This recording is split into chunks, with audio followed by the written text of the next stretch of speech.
साथी सभी को मेरा नमस्कार और मैं आप सभी का हार्दिक अभिनंदन करती हूँ अपने यूट्यूब चैनल एक लेटेस्ट एजुकेशन पर। तो आज की जो वीडियो ली है हमने उसमें लिया हिंदी भाषा को, और हिंदी भाषा के 30 प्रश्न हमसे पूछे जाते हैं एग्जाम में, और इन 30 प्रश्नों में से भी हमारे प्रश्न हमें यहाँ से पिछले गत वर्षों के जो पेपर होते हैं वहाँ से हमें देखने को मिलते हैं। इसलिए आज हम पिछले गत वर्ष का प्रश्न पत्र हल करने जा रहे हैं। चलिए देख लेते हैं हिंदी भाषा में। हिंदी भाषा में देखेंगे हम, पहला प्रश्न होगा हमारा, यानी 31 नंबर से शुरुआत है यहाँ की, और 30 नंबर हमारे बाल विकास के थे, और 31 नंबर हमारा हिंदी भाषा सेकेंड पोर्शन हमारा ये है। तो देखेंगे प्रयोजन का समानार्थी शब्द इसमें नहीं है। हमसे प्रश्न पूछा जा रहा है कि प्रयोजन जो है उसका समानार्थी शब्द नहीं है। तो ए हेतु, बी लक्ष्य, सी उद्देश्य और डी नियोजन। तो हमें यहाँ पर बताना था कि इसमें से ऐसा कौन सा समानार्थी शब्द नहीं है जो प्रयोजन का नहीं है। तो ये नियोजन जो है हमारा, ये प्रयोजन का क्या है, समानार्थी नहीं शब्द है। प्रयोजन का अर्थ होता है नियुक्त करने की क्रिया या सेवा योजना। प्रयुक्त करने की क्रिया या फिर सेवा योजना इसका होता है। ठीक है, ये होती है हमारी सेवा योजना। और हेतु इसका प्रयोजन है, लक्ष्य भी इसका प्रयोजन है, यानी समानार्थी है, और इसका उद्देश्य भी इसका समानार्थी है। चलिए अगला चलते हैं। अगला प्रश्न पूछा जा रहा हमसे कि ऋजु का विलोम शब्द है। ऋजु का इसमें विलोम शब्द बताना है हमें। तो ए त्रिकोण, बी सरल, सी सीधा और डी वक्र। तो ऋजु का जो विलोम होता है हमारा, ऑप्शन डी हमारा सही हो जाता है, डी फॉर डेनमार्क। यहाँ पर डी फॉर डेनमार्क हमारा सही हो जाता है। और ऋजु का विलोम होता है हमारा वक्र। दोनों एक दूसरे के उल्टे होते हैं। ऋजु का मतलब होता है कि हमारा सीधा, और वक्र का मतलब होता है टेढ़ा, यानी सीधा और टेढ़ा। यानी कि ऋजु का मतलब होता है हमारा क्या, सीधा। ऋजु का मतलब देखेंगे हम तो सीधा, और इसका मतलब होता है टेढ़ा। ठीक है, तो इन दोनों का ये विलोम हुआ। और त्रिकोण का होता है षटकोण, सरल का होता है कठिन, सीधे का होता है क्या है, सीधे का होता है उल्टा। तो इनके भी ये विलोम शब्द होते हैं, इनसे भी यहाँ से प्रश्न पूछे जाते हैं। चलिए अगला देखेंगे। अगला कहता है 33वां नंबर का प्रश्न हमारा कि निम्नलिखित विकल्पों में से विकल्प में विशेषण का निर्देश अशुद्ध है। इसमें पूछा गया कि ऐसा विकल्प कौन सा जो विशेषण का निर्देश देते हुए अशुद्ध है। तो ए दूसरा क्रमवाचक है ये, बी ढाई अपूर्ण बोधक है, और यहाँ देखेंगे सी ऑप्शन, सी 26 पूर्णांक बोधक है ये, वह नौकर, कोई इसमें विशेषण नहीं है। तो यहाँ पर क्या हो जाता है हमारा, जो होता ऑप्शन डी फॉर डेनमार्क हमारा ये भी सही हो जाता है, क्योंकि वह नौकर, इसमें कोई भी विशेषण हमें नहीं बता रहा। विशेषण क्या होता है, जो संज्ञा की विशेषता बताए वही हमारा विशेषण होता है। विशेषण क्या होता है, जो संज्ञा की विशेषता बताए वही हमारा विशेषण होता है। चलिए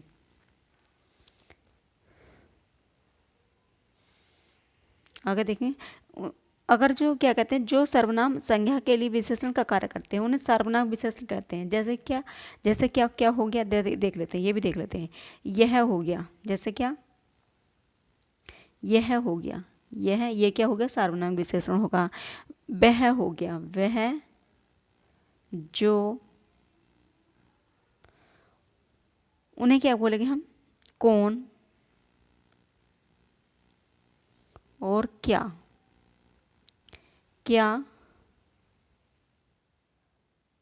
ऐसा वैसा,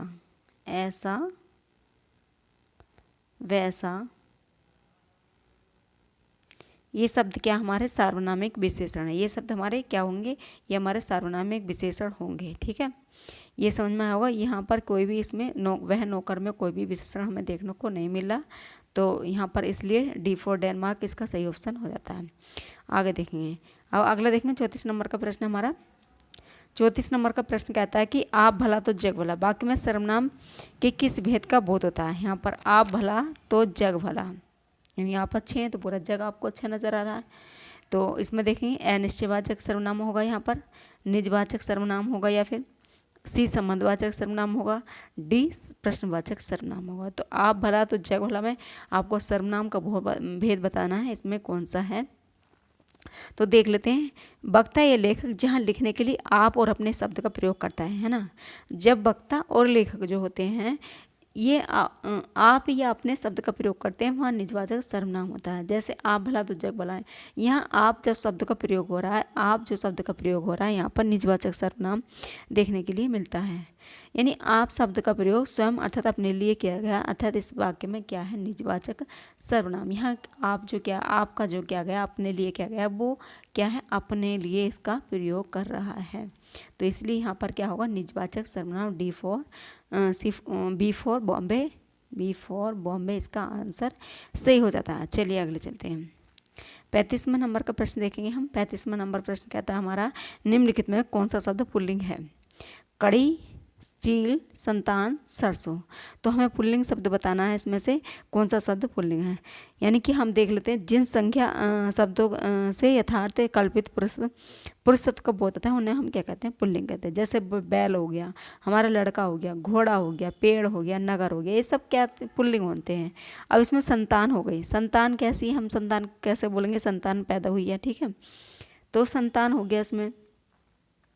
और क्या है, कड़ी हो गई, चील हो गई, सरसों हो गई, ये सब क्या होते हैं, स्त्रीलिंग होते हैं, है ना। ये शब्द हमारे कैसे होते हैं, स्त्रीलिंग शब्द हैं, इसलिए ऑप्शन हमारा सी सही हो जाता है।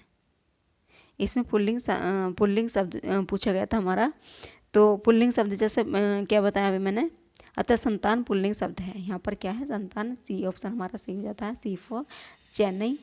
तो ये ऑप्शन हमारा पुल्लिंग यहाँ पर सही हो जाता है। तो कड़ी यहाँ पर क्या स्त्रीलिंग है, चील भी स्त्रीलिंग है। आपको बोल लो सरसों उगाई है, संतान क्या हुई, संतान हमारी पैदा हो गई, यानी संतान क्या पैदा हुई, इसमें लड़का भी हो सकता है, ऐसा इसको पुल्लिंग इसलिए इसको रखा गया। चलिए अगला देखेंगे हम। अगला प्रश्न है हमारा 36 नंबर का प्रश्न कहता है हमसे कि प्रकाशन वर्ष की दृष्टि से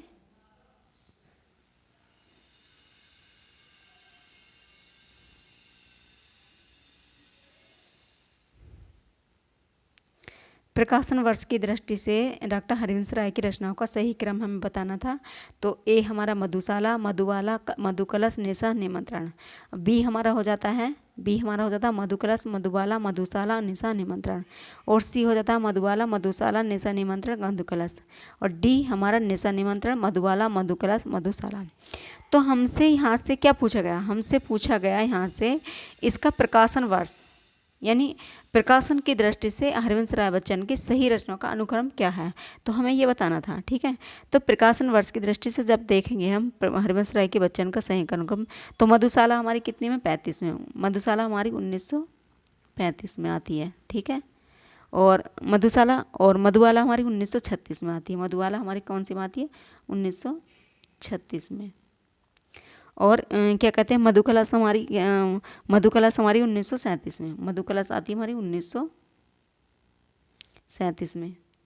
और निशा, निमंत्रण आती है हमारी 1938 में। तो इसलिए क्रम कौन सा सही हो जाता है, ऑप्शन हमारा A for America. A for America हमारा सही ऑप्शन हो जाता है, ए फॉर अमेरिका हमारा सही आंसर हो जाता है, ठीक है। मधुबाला 1935, मधुशाला 1935, मधुबाला 1936, मधुकलश 1937 और निशा, निमंत्रण 1938। इसलिए ये प्रकाशन वर्ष की दृष्टि से हमारा ऑप्शन ए फॉर अमेरिका सही होता है। अगला देखेंगे 37 नंबर का प्रश्न हमारा। 37 नंबर का प्रश्न कहता है हमारा कि सूची एक को सूची सेकंड से मिलान करना, हमें सुमेलित करना है इसको, तो हमें बताना है यहाँ पर।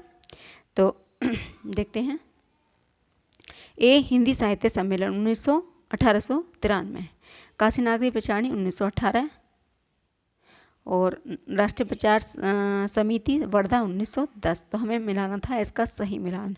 तो देख लेते हैं हम इसको क्या करेंगे हम। तो हिंदी साहित्य सम्मेलन की स्थापना होती है हमारी 1910 में, मिलान करते हैं इसको। ये होती हिंदी साहित्य सम्मेलन हमारा होता है 1910 में, ठीक है। और नागरिक प्रचारणी सभा की स्थापना होती है 1893 में। और नागरिक राष्ट्रीय भाषा प्रचार समिति की स्थापना होती है 1918 में। तो ये ऑप्शन हमारा इस तरह से हम देखेंगे। तो पहले का तीसरा हमें कहाँ दिख रहा है, ये रहा हमारा। और दूसरे का बी का हमारा एक है, ये हो गया हमारा। और राष्ट्रीय प्रचार समिति हमारी दूसरा, ये ऑप्शन सी फॉर चेन्नई हमारा सही हो जाता है। इसी को देखते हुए हमारा सी फॉर चेन्नई, सी ऑप्शन हमारा सही हो जाता है। चलिए अगला देखेंगे। अगला हमसे पूछा गया कि तुलसीदास के रचनाकार हैं। जो तुलसीदास एक रचना है उसके रचनाकार कौन हैं? तो ये हमें बताना था केशव दास हैं, या फिर महादेव वर्मा, या फिर डॉक्टर रामविलास शर्मा, या फिर सूर्यकांत त्रिपाठी निराला है। तो तुलसीदास के जो रचनाकार है वो कौन है? ये निराला जी हैं। डी फॉर डेनमार्क हमारा ऑप्शन हमारा सही हो जाता है। ये निराला जी ने लिखी है हमारी कौन सी ये प्रसिद्ध रचना उनकी तुलसीदास। और ये खंड काव्य है 1938 में लिखा गया है। ये 1900 किसने में लिखा गया? 1938 में इसको लिखा गया। और 1938 में लिखा हुआ इस कथानक जनसामान्य से प्रचलित उस कहानी पर आधारित है, जिसमें गोस्वामी तुलसीदास को अपनी स्त्री पर अपनी जो स्त्री थी, उनकी जो स्त्री थी ना, उनकी पत्नी जो अपनी पत्नी पर बहुत ज़्यादा आसक्त थे, उसके बारे में यहाँ पर इनसे तुलसीदास जी ने इसमें निराला जी ने इसमें लिखा है। यानी निराला जी इसमें बताते हैं कि जो उनकी पत्नी थी तुलसीदास की, उन्होंने उसके ऊपर बहुत ज़्यादा आसक्त थे। उनको रात में ही नदी पार करके उनको जाना पड़ा था अपनी पत्नी के प्रेम के कारण, तो उन्होंने उनको फटकार दिया था। तो उसी के ऊपर तुलसीदास जी ने ये रचना सूर्यकांत त्रिपाठी निराला ने तुलसीदास को लिखा है। चलिए अगला देखेंगे। अगला है हमारा अन्य से अनन्या आत्मकथा किसकी है? अन्य से अनन्या आत्मकथा किसकी है? प्रभा खेतान की है, मुन्नू भंडारी की है, उषा प्रेमवदा की है, फिर सुषमा बेदी की है। तो इसमें हमें बताना था ये किसकी रचना है। तो ये अन्य से अनन्या तक प्रभा खेतान की आत्मकथा है। ये क्या है? ऑप्शन हमारा ए सही हो जाता है यहाँ पर। ऑप्शन ए फॉर अमेरिका यहाँ पर सही होता है। तो ये जो है क्या है? अनन्या से अनन्या जो प्रभा खेतान की आत्मकथा है, यह जो आत्मकथा है ये पहले से ऐतिहासिक पत्रिका हंस में धारावाहिक के रूप में छपी थी, और ये पुस्तक के रूप में राजकमल प्रकाशन ने 1907 इसमें इसे प्रकाशित करवाया था। देखिए सबसे अच्छी बात क्या है, यह राजकमल के बारे में यहाँ से पूछा जा सकता है कि राजकमल प्रकाशन ने इसे 1907 में प्रकाशित करवाया था, और इस पुस्तक में प्रभा खेतान ने अपनी ज़िंदगी के सफ़रनामे को बेबाकी के साथ इसमें प्रस्तुत किया कि ज़िंदगी के जो सफ़रनामे थे, उनकी ज़िंदगी प्रभा खेतान ने ज़िंदगी के क्या लिखे थे? सफ़रनामे लिखे थे, और उन्हीं की बेबाकी के साथ इसको प्रस्तुत किया कि किसको? अन्य से अनन्या को इन्होंने इसमें प्रस्तुत किया था प्रभा खेतान जी ने। अगला देखेंगे। अगला है हमारा 40 नंबर का प्रश्न है प्रभु जी तुम चंदन हम पानी किसका वाक्य है? तो ये जो प्रश्न है बहुत बार ये प्रश्न हमसे पूछा गया है, हर जगह टीजीटी में ले, पीजीटी में भी, और क्या कहते हैं टेट में, सुपर सब जगह प्रश्न यहाँ पर उठ के आ जाता है। ये कहीं हर परीक्षा में इस प्रश्न को देख लो, तो ये बहुत ही प्रचलित है, बहुत ही अच्छा प्रश्न है, हर जगह पूछे जाने वाला है। तो ऑप्शन देख लेते हैं। दादू जी, कबीर, रैदास, नानक जी। तो इसको जो लिखते हैं प्रभु जी तुम चंदन हम पानी, तो ये वाक्य हमारा रैदास जी ने लिखा है। ऑप्शन सी फॉर चेन्नई हमारा सही हो जाता है यहाँ पर। तो ये रैदास जी ने इसको लिखा है। तो इनकी ये चौपाई भजन के रूप में प्रचलित है। ये उनकी क्या है? चौपाई भजन के रूप में प्रचलित है। और पंक्ति में कवि ने स्वयं को पानी तथा प्रभु को चंदन माना है। जो रैदास जी कहते हैं, उन्होंने अपने आप को स्वयं को क्या माना? पानी माना, प्रभु को चंदन माना, अर्थात प्रभु की श्रेष्ठता यहाँ पर सिद्ध की है उन्होंने। इस प्रभु जी ने की सिद्धता वहाँ पर श्रेष्ठ इन्होंने सिद्धता सिद्ध की है।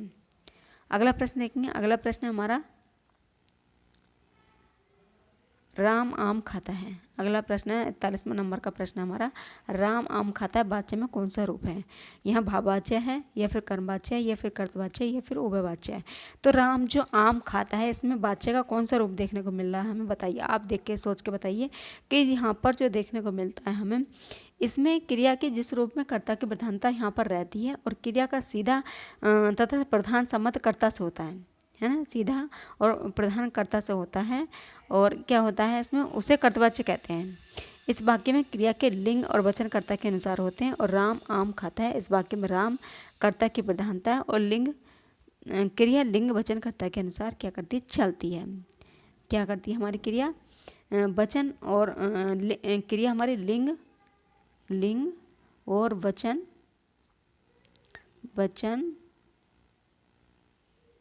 कर्ता के साथ चलती है। ठीक है, कर्ता के साथ चलती है।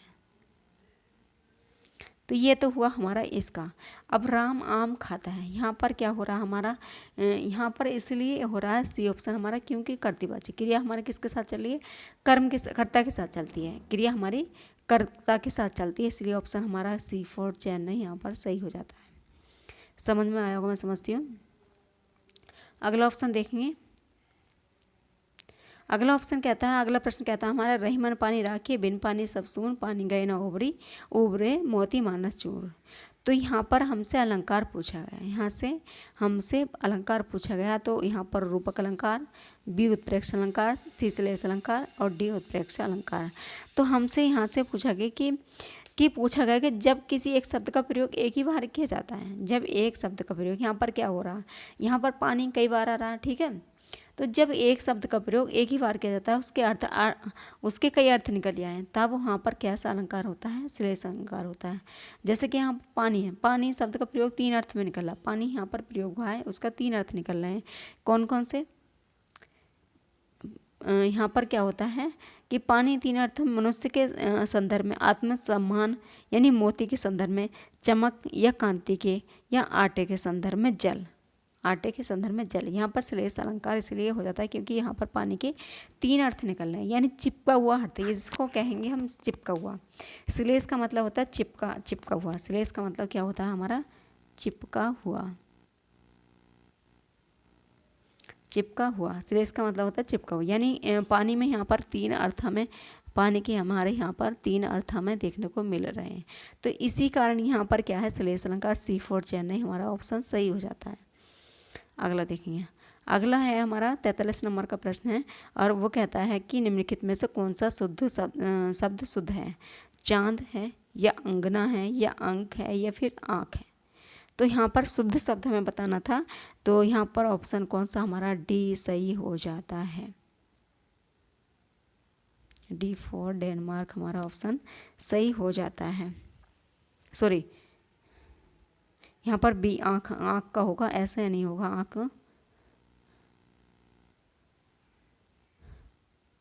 ये होगा हमारा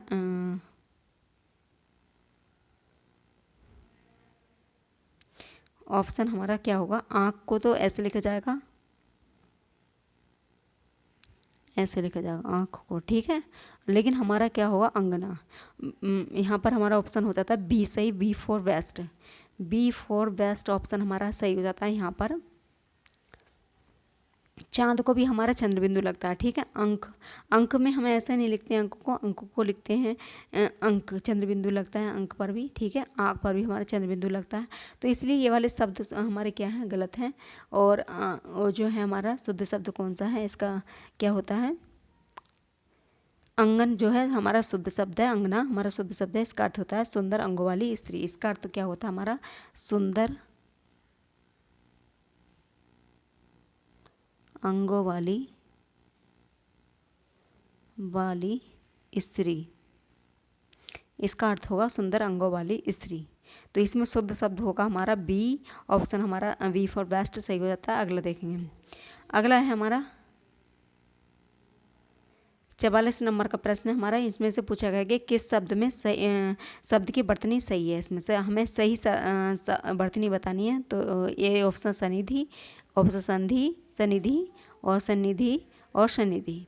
तो इसमें से हमें देखना है कि कौन सी वर्तनी हमारी सही नज़र आ रही है, हमें देखिए और बताइए मुझे कैसी कौन सी इसमें सही हो जाती है। तो हमारा ऑप्शन इसमें कौन सा, C4 चेन्नई यहाँ पर सही होता है। क्यों, क्योंकि यहाँ पर जो सन्निधि शब्द है शुद्ध है, यहाँ पर जिसका अर्थ होता है पास होने वाला भाव, जिसका पास होने वाला भाव, अन्य विकल्प यहाँ पर अशुद्ध है।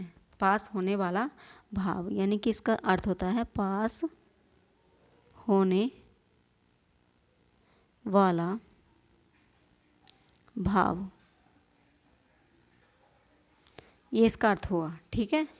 तो यहाँ पर शुद्ध शब्द हमारा ऑप्शन सी सही हो जाता है। अगला देखेंगे हम। अगला देखेंगे 45 नंबर का प्रश्न हमारा कहता है उपचारात्मक शिक्षण की सफलता निर्भर करती है समय व अवधि पर, भाषिक नियमों पर, उपचारात्मक शिक्षण सामग्री पर, समस्या के कारणों पर, सही पहचान पर। तो जो यहाँ पर उपचारात्मक शिक्षण की सफलता निर्भर करती है हमें बताया गया यहाँ पर, तो ये होता है ऑप्शन डी फॉर डेनमार्क, हमारा ऑप्शन सही हो जाता है डी फॉर डेनमार्क। यानी कि समस्याओं के कारणों का सही पहचान हमें होनी चाहिए। समय और अवधि पर हमें कोई मतलब नहीं है, भाषा के नियमों का ज्ञान भी होना चाहिए, लेकिन निर्भरता किस पर करती है? समस्याओं के कारणों की सही पहचान पर। ऑप्शन प्रश्न नंबर 46 से देखेंगे, घोंसले में चिड़िया में कौन सा कारक है? घोंसले में चिड़िया, तो संबंध कारक है या अपादान कारक है या अधिकरण है या संप्रदान? तो हमें देखना 8 कारण होते हैं हमारे, कारक होते हैं हमारे 8, और यहाँ पर हमें देखना कि कौन सा है इसमें सही ऑप्शन हमारा। तो यहाँ पर सी ऑप्शन हमारा सही हो जाता है। इसमें अधिकरण होगा, अधिकरण कारक होगा। और यहाँ पर क्या होगा? यहाँ पर इसमें प्रसर्ग कारक चिन्ह है, जैसे मैं, घोंसले में चिड़िया है, घोंसले में क्या होगा? अधिकरण होगा। यहाँ पर में पर इसका जो क्या होता है? इसका जो होता है में पर, तो इसका जो मतलब इसका जो चिन्ह है अब अधिकरण कारक का, तो इस में पर से मतलब तो चिड़िया घोंसले में, यानी में इसमें प्रयोग किया गया, तो इसीलिए इसका क्या होगा? अधिकरण कारक होगा। ठीक है, चलिए अगला देखेंगे हम। अगला देखेंगे यहाँ पर 47 और 48 नंबर के प्रश्न हमको उत्तर देना है यहाँ पर, और इसमें गद्यांश को पढ़कर देना है उत्तर, हमें इन प्रश्नों के उत्तर देना है। तो इसमें देखेंगे, पढ़ लेते हैं हम इसको। गांधीवाद में राजनीतिक और आध्यात्मिक तत्वों का समन्वय मिलता है, यही इस बात की विशेषता है। आज संसार में जितने भी वाद प्रचलित हैं प्राय राजनीतिक क्षेत्र में सीमित हो चुके हैं। आत्मा से उनका संबंध विच्छेद होकर केवल बाह्य संसार तक उनका प्रसार रह गया।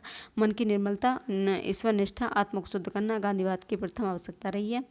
ऐसा करने से निस्वार्थ वृद्धि का विकास होता है, बुद्धि का विकास होता है, मनुष्य सच्चे अर्थों में जन सेवा के लिए तत्पर हो जाता है। गांधीवाद में सांप्रदायिक के लिए कोई स्थान नहीं रहता। इस समस्या को हल करने के लिए गांधी जी ने अपने जीवन का बलिदान कर दिया था। तो इसमें देखेंगे हम प्रश्न देख लेते हैं। प्रश्न कहता है, पहला प्रश्न कहता है 47 नंबर का, कि इसमें दिए गए गद्यांश के आधार पर बताएं कि संसार में सारे वाद सीमित हैं। ए सांप्रदायिक तक, राजनीतिक क्षेत्र तक, धर्म तक और आत्मा तक। तो इसमें बताया गया हमारा कि बी, इसमें हमारा V4 राजनीतिक क्षेत्र तक, इसमें V4 बेस्ट ऑप्शन हमारा सही हो जाता है इसमें, क्योंकि स्पष्ट रूप से कहा गया है कि आज संसार में जितने भी वाद प्रचलित है वे राजनीतिक क्षेत्र में सीमित हो चुके हैं। और यहाँ पर पैराग्राफ में ठीक लिखा है, इसमें यहाँ पर दिखा भी देती हूँ मैं इसमें। देखिए ये है, यहाँ पर ये लिखा है प्राय राजनीतिक क्षेत्र में सीमित हो चुके हैं, तो ये ऑप्शन हमारा इसलिए सही हो जाता है। अगला देखेंगे हमारा, अगला है उपरोक्त गद्यांश में गांधीवाद का आधार किसे बताया गया? जनसेवा और अध्यात्म को, राजनीतिक और आध्यात्मिक तत्व को, राजनीतिक अध्यात्म और सांप्रदायिकता को, और डी है ईश्वर निष्ठा और मन की निर्मलता का। तो इसमें बताया गया है B4 ऑप्शन हमारा सही, V4 बेस्ट ऑप्शन हमारा यहाँ पर सही हो जाता है। तो इसमें बताया गया है कि गद्यांश में आरंभ पंक्तियों में कहा गया है कि गांधीवाद में राजनीतिक और आध्यात्मिक तत्वों का समन्वय मिलता है, और यही इस बात की विशेषता है। तो गांधीवाद का आधार राजनीतिक और आध्यात्मिक तत्वों को बताया गया है। अगला देखेंगे, अगला प्रश्न नंबर है 49वां हमारा। 49वां नंबर प्रश्न कहता है कनुप्रिया के रचनाकार कौन थे?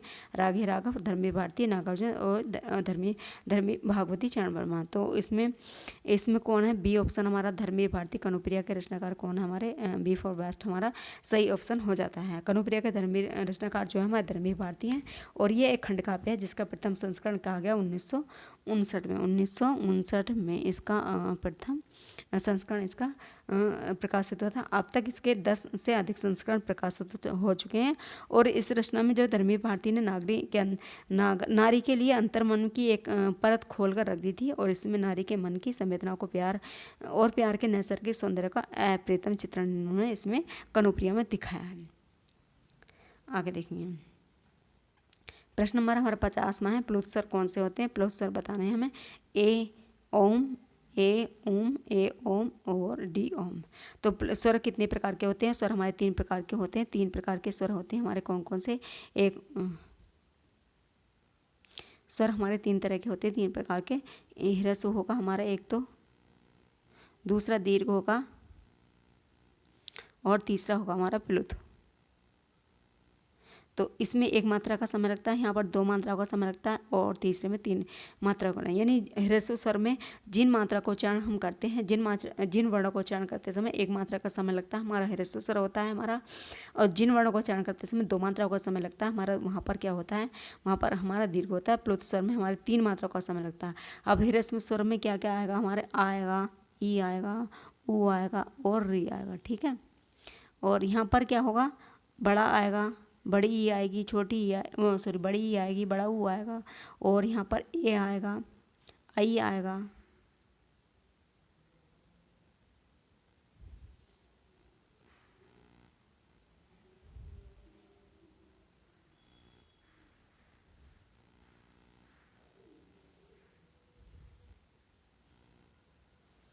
चलिए सॉरी, कोई नहीं, थोड़ा गड़बड़ हो गया। तो मैं अभी बता रही थी आपको 50 नंबर का प्रश्न है हमारा। 50 नंबर के प्रश्न में हमने देखा था स्वर हमारे कितने प्रकार के होते हैं, 3 प्रकार के, ह्रस्व, दीर्घ और प्लुत। तो प्लुत स्वर को पूछा गया तो आपसे जिनमें 3 मात्रा को समय लगे, ओम, यानी कि इसको बोला हमने 3 मात्रा का, यानी किसी को बुलाने में या फिर किसी को अपना लंबा स्वर खींच के आए, जहाँ पर 3 मात्रा को समय लगे वहाँ पर हमारा कौन सा होता है, प्लुत स्वर होता है। आगे चलेंगे, आगे है प्रश्न नंबर हमारा 51 नंबर का प्रश्न हमारा, कौन सा शब्द तद्भव है। इसमें पूछा गया तद्भव को खेत है या फिर त्रिकुटी है, फिर नाथ है या फिर प्रभु है। तो इसमें से हमें बताना है कि तद्भव शब्द हमारा कौन सा है। तो इसमें तद्भव शब्द होगा हमारा कौन सा, ए शब्द हमारा खेत हमारा सही हो जाता है। ऑप्शन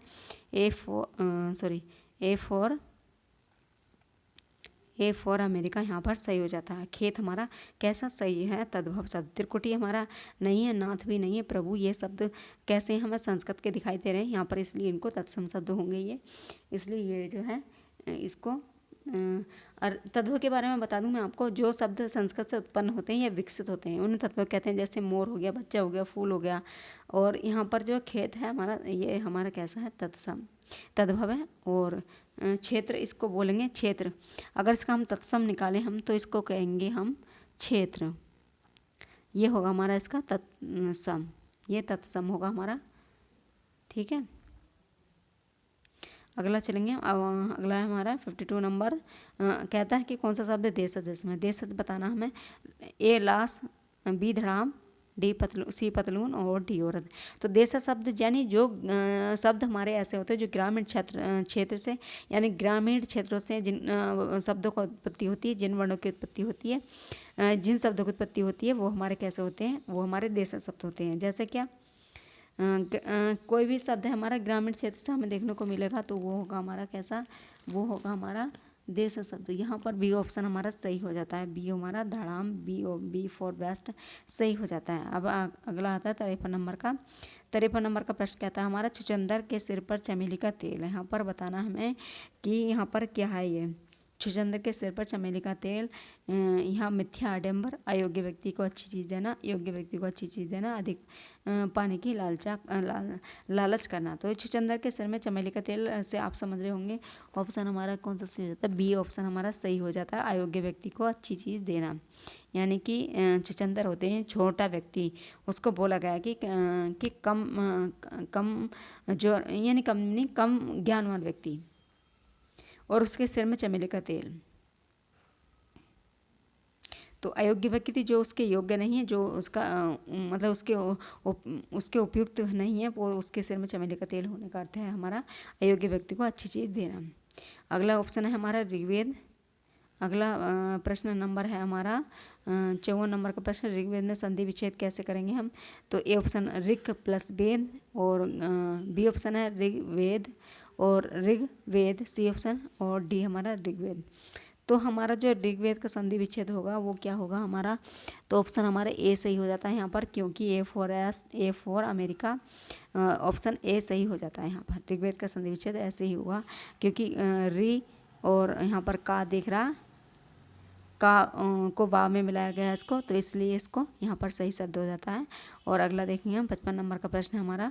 प्रश्न कहता है आप बीती में समास कौन सा है। तो आप बीती में हमें समास बताना, द्वंद्व समास है या फिर कर्मधारय समास है, तत्पुरुष समास है या फिर द्विगु समास है। तो आप बीती में हमें कौन सा समास बताना है, यह कौन सा समास है। तो 55 नंबर का प्रश्न हमारा यहाँ ऑप्शन हमारा सी सही हो जाता है, तत्पुरुष समास है हमारा आप बीती में, तत्पुरुष समास है। आप यानी आप पर जो भी बीती, आप पर जो बीती है उसी को यहाँ पर रख दिया गया, तो आप पर में पर, यहाँ पर क्या अधिकरण तत्पुरुष होगा। अगला चलेंगे, अगला प्रश्न 56 से 57 नंबर के पद्यांश को हमें पढ़कर उत्तर देना है। तो यहाँ पर पूछा गया वर दंत की पंक्ति कुंदकली अधरहन पल्लन लोचन की चपला चमके घन बीच जगह छवि मोतिन माल अनमोलन की घुंघरारी लटे लटके मुख पर ऊपर कुंडल लाल कपोलन की निछावर प्राण करे तुलसी बलि जाऊं ललाइन खेल बोलन की। तो यहाँ पर आपसे पूछा गया है कि बर दंत की पंक्ति कुंद कली अधरारा लोल पल्लव लोचन की चपला चमके घन बीच जगह छवि मोतिन लाल अनमोलन की घुंघरारी लटे लटके मुख ऊपर कुंडल लाल कपोलन की निछावर प्राण करे तुलसी बलि जाऊं लाइन बोलन की। यहाँ पर पूछा गया इसमें कौन सा रस है। 56 नंबर का प्रश्न हमारा, इसमें से रस हमें बताना, बासल रस है, ये करुण रस है, या फिर शांत रस है, या फिर श्रृंगार रस है। तो यहाँ पर हमें पता चल रहा होगा कि हमारा कौन सा रस, हमें देखने से पता चल रहा होगा कि यहाँ पर हमारा रस हो जाता है, यहाँ पर रस हो जाता है हमारा ए ऑप्शन हमारा वात्सल्य रस हो यहाँ पर, क्योंकि यहाँ पर क्या हो गया, बालिक बालिकाओं के प्रति माता पिता के सगे संबंधियों के प्रेम भाव से आती हैं। और यहाँ पर क्या बताया गया है कि राम के जो बाल रूप है उसके सौंदर्य का वर्णन यहाँ पर वात्सल्य पूर्वक किया गया है। उसमें राम के प्रति तुलसी का जो भाव है वो उजागर हुआ है वात्सल्य जैसा। तो इसमें क्या होता है हमारा वात्सल्य रस हमें यहाँ पर देखने को ए ऑप्शन हमारा सही हो जाता है, A4 अमेरिका। और अगला चलेंगे हम, चलिए अगला चलते हैं। अगला प्रश्न कहता है हमारा उपरोक्त पद में किस कवि का है ये, तो ये हमारा तुलसीदास का है। सबसे ऑप्शन फिर भी देख लेते हैं, A सूरदास, B जायसी और C कबीरदास, B तुलसीदास। तो ये ऑप्शन हमारा कौन सा सही होता है हमारा, ये ऑप्शन हमारा सही होता है, A ऑप्शन हमारा सही हो जाता है, सॉरी हाँ ये ऑप्शन हमारा सही हो जाता है। इसमें जो है तुलसीदास ये जो है, हाँ सॉरी क्या हुआ इसमें, ये ऑप्शन हमारा डी तो सही होता है, ठीक है, तुलसीदास जी का ये हमारा डी सही हो जाता है, तुलसीदास जी ने इसको लिखा है।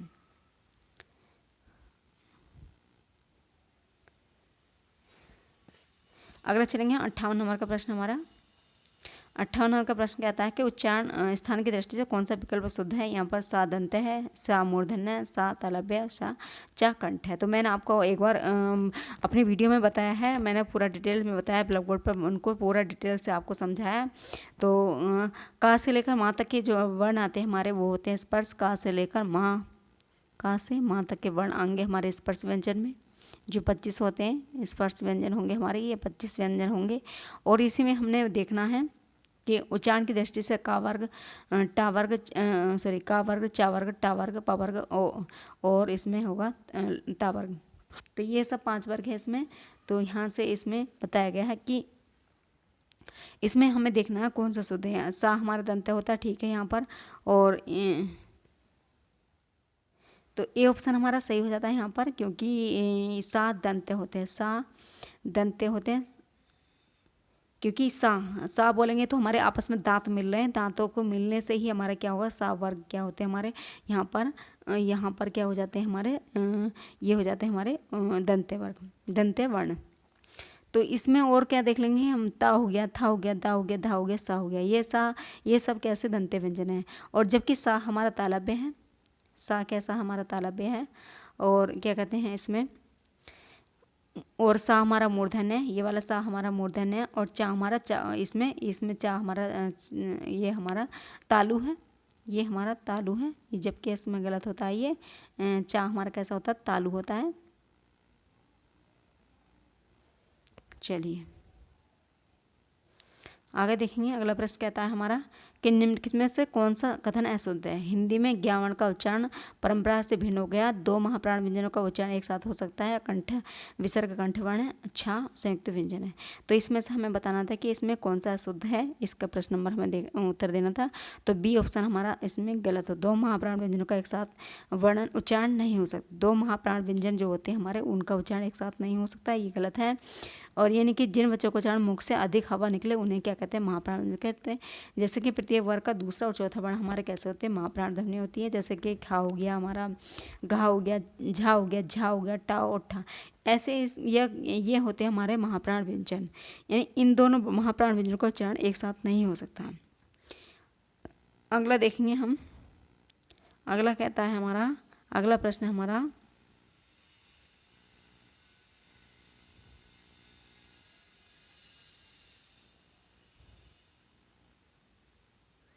अगला प्रश्न, मेरे लड़के ने मेरी आज्ञा का पालन नहीं किया, लड़के के विषय में कौन सा विकल्प अशुद्ध है? तो कर्ता है या फिर पुल्लिंग है या फिर एकवचन है या फिर बहुवचन है? तो हमें यह बताना है कि ऑप्शन हमारा यानी कहता है कि प्रश्न कहता है हमारे मेरे लड़के ने मेरी आज्ञा का पालन नहीं किया, तो इसमें लड़के के विषय में कौन सा विकल्प अशुद्ध पूछा गया हमसे। तो सबसे पहले देख लेते हैं अशुद्ध, तो इसमें जो गलत है वो हमें बताना है। तो डी ऑप्शन हमारा बहुवचन है, यहाँ पर बहुवचन नहीं है, ये लड़के एक लड़के से अपनी बात की जा रही, तो इसलिए एक लड़का जो हमारा एक अकेला यानी यहाँ पर बहुवचन नहीं होगा, एक वचन होगा। पुल्लिंग तथा एकवचन में प्रयुक्त हुआ है यहाँ पर, और इसके साथ बहुवचन शब्द का प्रयोग नहीं होगा, इसमें बहुवचन शब्द का प्रयोग नहीं होगा। तो चलिए आज की वीडियो में ये प्रश्न थे हमारे, और जो है जो पर आपको अच्छी लगी हो वीडियो तो आप ज़्यादा से ज़्यादा शेयर कर दीजिए, और कमेंट बॉक्स में मुझे लिखकर बताएं कि वीडियो आपको कैसी लगी, और वीडियो को ज़्यादा से ज़्यादा शेयर कीजिए, ताकि ये जो हमारे पिछले प्रश्न हम हल करा रहे हैं यहाँ से प्रश्न आपको बहुत अच्छे से देखने को मिलते हैं। तो यहाँ से अपने प्रश्नों को पक्का करें और दूसरों को भी हेल्प करें। तो चलिए आज की वीडियो में इतना ही, कल मिलेंगे नए वीडियो के साथ, तब तक के लिए धन्यवाद।